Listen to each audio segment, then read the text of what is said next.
State Representative Dan Deasy. Pleasure to be here today.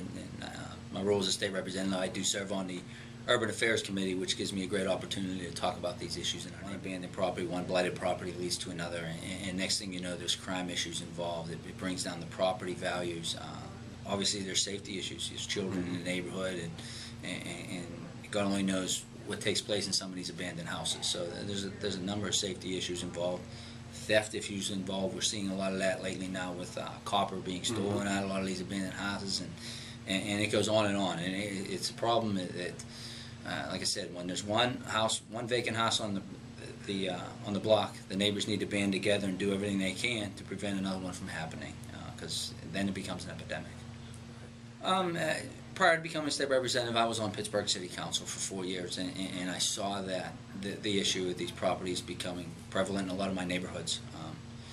So when we had an opportunity, in Harrisburg, we talked to other members, and we talked with how they're dealing with those issues in their districts as well. And I was very fortunate to have my staff put this together with Point Park University, and we brought elected officials from throughout Allegheny County and the region to talk about these issues in their neighborhood. And it's not just a city issue. Municipalities are faced with it as well.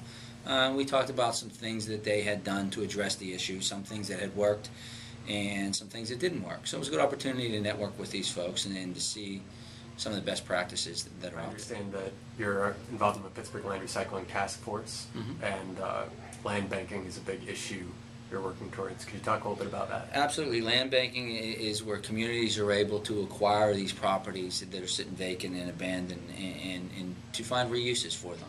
In some cases, properties are revitalized and new families are moving into the neighborhood, which we all want, obviously. In other cases, some properties are beyond repair, and those properties are torn down, and some green space is created, and sometimes new development.